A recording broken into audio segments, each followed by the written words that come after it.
Hello નમસ્કાર મિત્રો, આપણી યુટ્યુબ ચેનલ ગુજરાત જીકે ગુરુ પર હું પંકજ કંજરિયા તમારું હાર્દિક સ્વાગત કરું છું.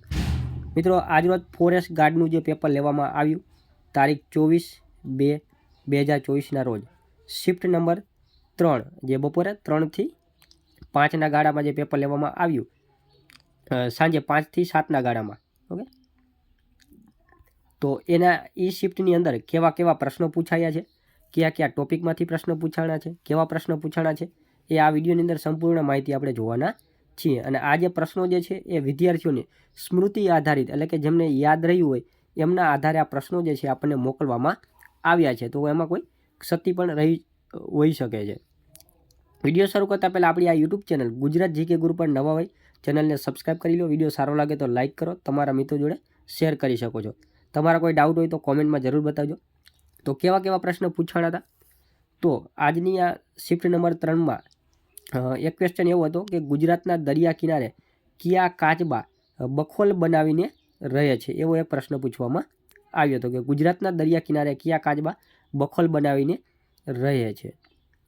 ત્યારબાદ એક ક્વેશ્ચન એવો હતો કે ગુજરાતમાં કેટલી જાતિની ખિસકોલી રહે છે, ગુજરાતમાં કેટલી જાતની ખિસકોલી રહે છે. ત્યારબાદ એવો પ્રશ્ન પૂછવામાં આવ્યો હતો કે પિઠોરા ચિત્રકલા કોની સાથે સંકળાયેલ છે? તો પિઠોરા ચિત્રકળા જે છે એ છોટાઉદેપુર જે છે, છોટાઉદેપુર એની અંદર આદિવાસી રાઠવા ભાઈઓ જે છે એમની સાથે આ પિઠોરા ચિત્રકળા જે છે એ સંકળાયેલી છે. ઓકે, પિઠોરા ચિત્રકળા. અને એક બીજી આવે છે વારલી ચિત્રકળા. વારલી ચિત્રકળા તો એ જે ડાંગની આસપાસમાં જે રહેતા જે આદિવાસી ભાઈઓ છે એમની સાથે સંકળાયેલી છે વારલી ચિત્રકળા. ત્યારબાદ છે ગેંડાનું આયુષ્ય કેટલું હોય છે? ગેંડાનું આયુષ્ય કેટલું હોય છે, એક ક્વેશ્ચન એવો પૂછવામાં આવ્યો હતો કે ગેંડો કેટલા વર્ષ જોઈએ ટોટલ. ત્યારબાદ લોથલ કયા ટાપુમાં આવેલું છે? લોથલ કયા ટાપુમાં આવેલું છે, એવો પ્રશ્ન પૂછવામાં આવ્યો હતો કે લોથલ જે છે એ કયા ટાપુમાં આવેલો છે. ઓકે, લોથલ જે છે એ સિંધુ ખીણની સંસ્કૃતિનું એક સ્થળ છે ગુજરાતમાં આવેલું લોથલ. ઓકે, અને આ લોથલ ખાતે ગુજરાત મેરીટાઈમ મ્યુઝિયમ પણ બનાવવામાં આવી રહ્યું છે. ત્યારબાદ જંગલી ગધેડા માટેનું પ્રખ્યાત અભયારણ્ય ક્યાં આવેલું છે? જંગલી ગધેડા માટેનું પ્રખ્યાત અભયારણ્ય ક્યાં આવેલું છે? તો જંગલી ગધેડા માટેનું પ્રખ્યાત અભયારણ્ય જે છે એ ઘુડખર અભયારણ્ય છે. કયું છે? ઘુડખર અભયારણ્ય, જે કચ્છના નાના રણમાં આવેલું છે. કચ્છના નાના રણની અંદર આ ઘુડખર અભયારણ્ય જે છે તે આવેલું છે. ત્યારબાદ સિંહની સફારી વિશેના પ્રશ્નો પૂછવામાં આવ્યા હતા કે લાયન સફારી વિશેના પ્રશ્નો પૂછવામાં આવ્યા હતા. આંબરડી સફારી પાર્ક છે, ઓકે, અલગ અલગ જે સફારી પાર્ક જે છે લાયન માટેના, તો એના કંઈક પ્રશ્નો હતા, વિધાનોવાળા કંઈક હતા, એવું કંઈક હતું. ત્યારબાદ છે આભલા ભરત ગૂંથણ કોની સાથે સંકળાયેલ છે? આભલા ભરત ગૂંથણ કોની સાથે સંકળાયેલ છે, એક પ્રશ્ન એવો પણ પૂછવામાં આવ્યો હતો. ત્યારબાદ GHIનું ફૂલ ફોર્મ શું છે? GHIનું ફૂલ ફોર્મ શું છે, એવો પ્રશ્ન પૂછવામાં આવ્યો હતો. ઓકે, ત્યારબાદ પક્ષીઓ માટે પ્રખ્યાત અભયારણ્ય કયું છે, એવો પ્રશ્ન પૂછવામાં આવ્યો હતો. પક્ષીઓ માટે પ્રખ્યાત કયું અભયારણ્ય છે? તો જો નળ સરોવર પક્ષી અભયારણ્ય જે છે ખૂબ જ પ્રખ્યાત છે. ઓકે, હવે એમાં વિધાનમાં ઓપ્શનમાં ક્યાં ક્યાં હતા એના ઉપર એના આધારે તમારે આન્સર આપવાનો હતો. બાકી ઇન્દ્રોડા પાર્ક પણ પક્ષી અભયારણ્ય માટે છે, પરંતુ મારા ખ્યાલથી ગુજરાતમાં સૌથી વધારે પક્ષીઓ માટે જો પ્રખ્યાત અભયારણ્ય હોય તો એક આ છે નળ સરોવર પક્ષી અભયારણ્ય. પછી થોળ પણ છે. વેટલેન્ડ માટે કઈ સંસ્થા કાર્યરત છે, એવો પ્રશ્ન પૂછવામાં આવ્યો હતો. Wetland site. ઓકે, તો એના માટે કઈ સંસ્થા કાર્યરત છે? ઓકે, ત્યારબાદ 16મી સદીની ગુજરાતની રાજધાની કઈ હતી? 16મી સદીની ગુજરાતની રાજધાની કઈ હતી, એવો પ્રશ્ન પણ પૂછવામાં આવ્યો હતો. ત્યારબાદ ગાંધીજીનું જન્મસ્થળ કે સાલ પૂછ્યું હતું. ગાંધીજીની કંઈક જન્મસ્થળ પૂછ્યું હતું અથવા તો સાલ પૂછ્યું હતું, એક્ઝેક્ટ આઈડિયા નથી પ્રશ્ન મોકલવાવાળાને. ત્યારબાદ વિનાશકાળે વિપરીત બુદ્ધિ એની કહેવત જણાવો, એવો પ્રશ્ન ગુજરાતી વ્યાકરણમાંથી પૂછવામાં આવ્યો હતો.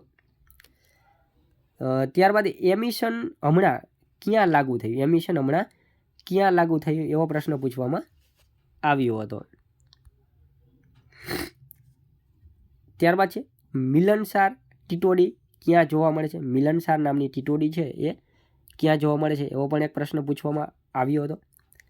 ત્યારબાદ ચામડીના રોગો અસ્થમા માટે ઉપયોગી ઔષધિ કઈ છે? ચામડીના રોગો દૂર કરવા તથા અસ્થમાને દૂર કરવા માટે ઉપયોગી ઔષધિનું નામ જણાવો. ત્યાર પછી જૈવિક ઘટકોમાં કોનો સમાવેશ થાય છે? જૈવિક ઘટકોમાં કોનો સમાવેશ થાય છે? એક પ્રશ્ન એવો હતો. ત્યારબાદ જે લોકપાલ હોય છે એમના સભ્યો માટેનો પ્રશ્ન પૂછવામાં આવ્યો હતો. લોકપાલની અંદર ટોટલ કેટલા સભ્યો હોય છે એવો કંઈક પ્રશ્ન પૂછવામાં આવ્યો હતો. એમાં જે લોકપાલ હોય એમાં એક અધ્યક્ષ હોય અને 8 જેટલા સભ્યો હોય છે.